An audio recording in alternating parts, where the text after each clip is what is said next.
안녕하세요. 새벽의 축구 전문가 페노입니다. 오늘은 맨체스터 유나이티드가 랑닉 감독 체제에서 전술적으로 어떤 모습을 보여주고 있는지 살펴보려고 합니다.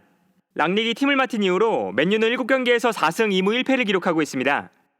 나쁘지 않은 성적이지만 랑닉이 감독으로 부임한 이후에 모두 맨유보다 순위가 낮은 팀들과 만났기 때문에 2번의 무승부와 1번의 패배가 아쉬울 수밖에 없고, 특히 리그에서 기록한 무승부와 패배는 리그 순위 싸움에서 매우 좋지 않은 결과였습니다. 여기에 대해서 경기력 자체도 그렇게 좋은 편이 아니라서 벌써부터 랑닉 감독은 경기력에 대한 비판을 받고 있는데요. 맨유가 랑닉을 새로운 감독으로 선임했을 때 맨유가 기대했던 것은 랑닉 감독 특유의 강력한 전방 압박이었습니다. 랑닉 감독의 첫 번째 경기였던 프리미어리그 15라운드 크리스탈 팰리스전에서 맨유는 강력한 전방 압박을 성공적으로 보여줬고, 랑닉 감독 체제의 맨유가 첫 경기부터 좋은 평가를 받았는데요. 솔샤르 감독의 마지막 경기였던 와포드전과 랑닉 감독의 데뷔전을 비교해보면 와포드전에서는 전방 압박의 횟수가 10회, 크리스탈 팰리스전에서는 전방 압박의 횟수가 42회로 전방 압박의 횟수가 무려 4배가 넘게 차이났습니다. 그리고 그 다음 경기였던 노리치 시티와의 경기에서는 크리스탈 팰리스와의 경기보다 더 많은 전방 압박을 보여줬는데요. 이처럼 랑닉의 초반 2경기에서 맨유는 좋은 전방 압박을 보여줬고, 솔샤르 감독 체제에서 이 경기들보다 전방 압박을 시도한 횟수가 높았던 리그 경기는 단 한 경기뿐이었습니다. 그만큼 맨유는 솔샤르 감독 때보다 확실하게 변화한 모습을 보여줬는데요. 그러나 크리스탈 팰리스와 노리치 시티 2경기 이후에 맨유의 전방 압박은 솔샤르 감독 때와 별 차이가 없는 수준으로 돌아갔습니다. 영보이스와의 챔피언스리그 경기는 이미 1위를 확정지은 상태에서 치러진 경기라서 로테이션을 크게 돌린 경기였다고 치더라도 노리치 시티와의 경기 이후에는 계속해서 전방 압박의 강도가 떨어지고 있는데요. 물론 박싱데이를 포함해서 3일마다 한 번씩 경기가 있었던 연말 연초 일정이었기 때문에 체력적으로 부담이 되는 경기 일정이었지만, 그것을 감안해도 전방 압박의 횟수가 많이 떨어진 모습이었습니다.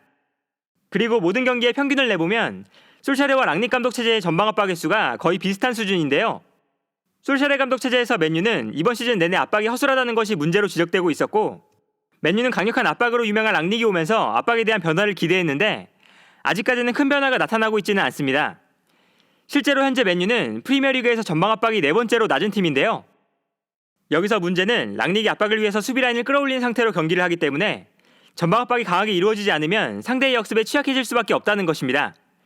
더군다나 랑닉의 전술을 살펴보면 랑닉은 4-4-2 전형에서 좌우 측면 공격수들을 중앙으로 최대한 좁혀서 4-2-2 전형을 주로 사용하는데요.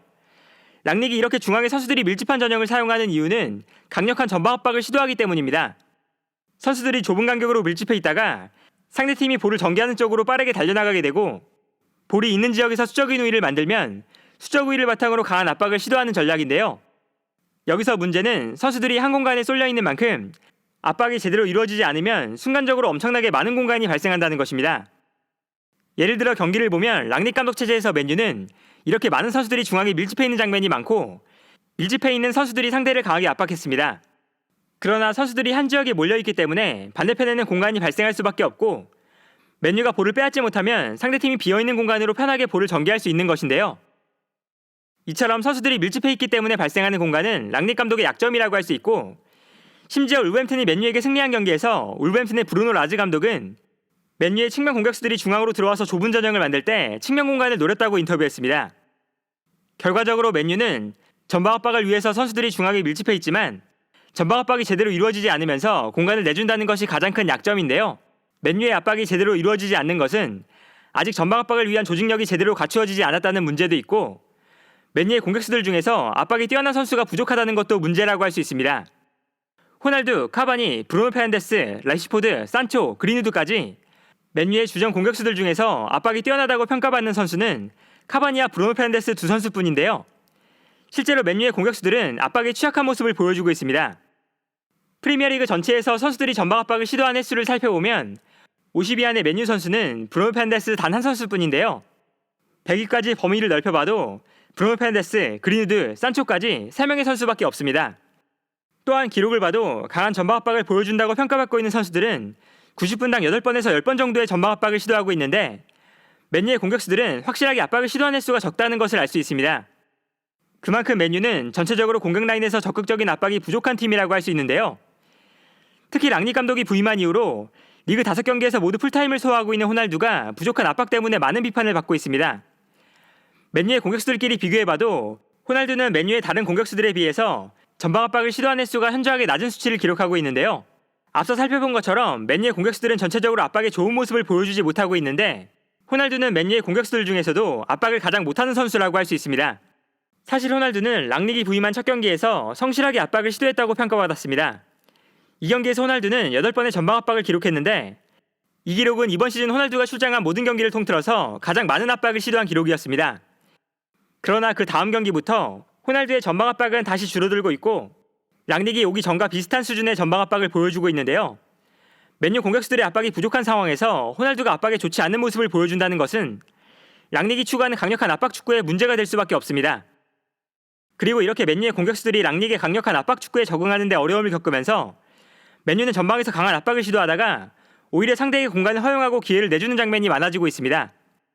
기록을 봐도 랑닉이 부임한 이후 맨유는 경기당 평균 13회의 슈팅을 허용했는데 솔샤르 때와 비교하면 그렇게 큰 차이가 나지 않는 기록인데요.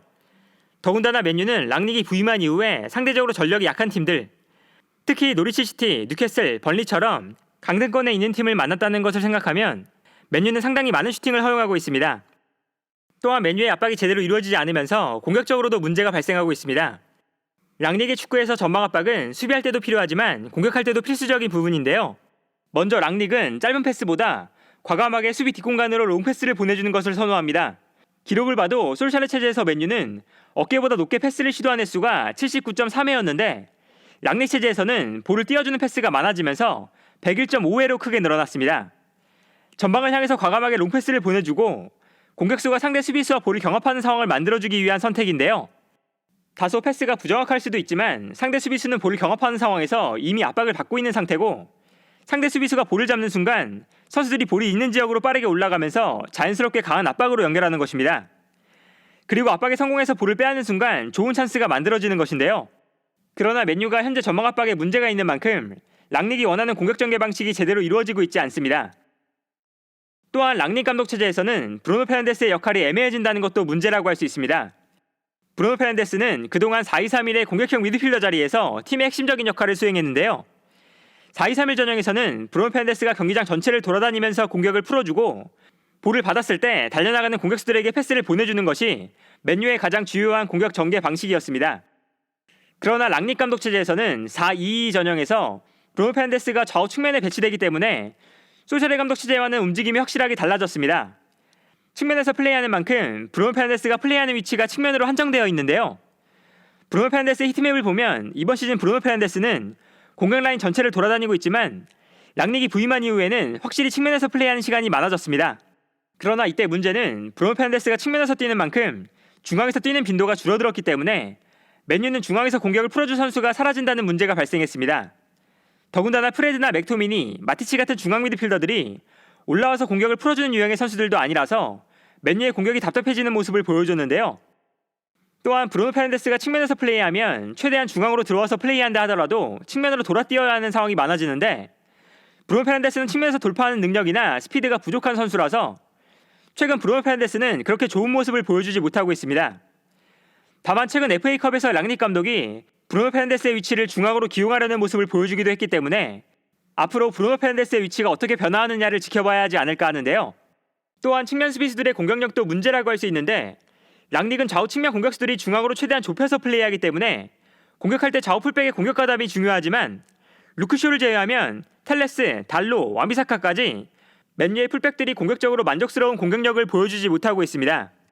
랑닉 체제에서 맨유의 패스맵을 봐도 선수들이 중앙에 몰려있기 때문에 좌우 풀백이 공격적으로 올라와줘야 하는 공간이 많다는 것을 알 수 있는데요. 예를 들어 이 장면을 봐도 맨유는 공격수들이 중앙에 몰려있고 특히 측면 공격수로 나온 브루노 페르난데스가 중앙으로 들어와 있어서 상대팀 선수들도 중앙에 밀집해 있는 상황입니다. 따라서 측면에 공간이 발생하고 있는데요. 그러나 측면 수비수인 텔레스가 공격적으로 빠르게 올라가주지 못하기 때문에 맨유가 측면 공간을 활용하지 못하게 된다는 문제가 발생하는 것입니다. 이처럼 맨유는 전방 압박의 문제, 브루노 페르난데스의 애매한 위치, 좌우 풀백의 공격력 부족까지 랑닉 체제에서 아직까지 다양한 문제가 발생하고 있습니다. 물론 랑닉이 시즌 중반에 부임한 만큼 팀의 조직력을 만들 시간이 부족하긴 하지만 랑닉의 축구와 맨유의 선수단이 맞지 않는 모습들이 많이 나오고 있는데요. 현재 맨유는 2경기를 덜한 상태에서 4위 웨스트햄과 6점 차이인 만큼 시즌 막판까지 4위 경쟁을 치열하게 이어갈 것으로 예상되기 때문에 랑닉의 축구가 맨유에서 언제쯤 완성될 수 있느냐가 맨유에게 무엇보다 중요하지 않을까 합니다. 오늘 영상은 여기까지고요. 시청해주셔서 감사합니다.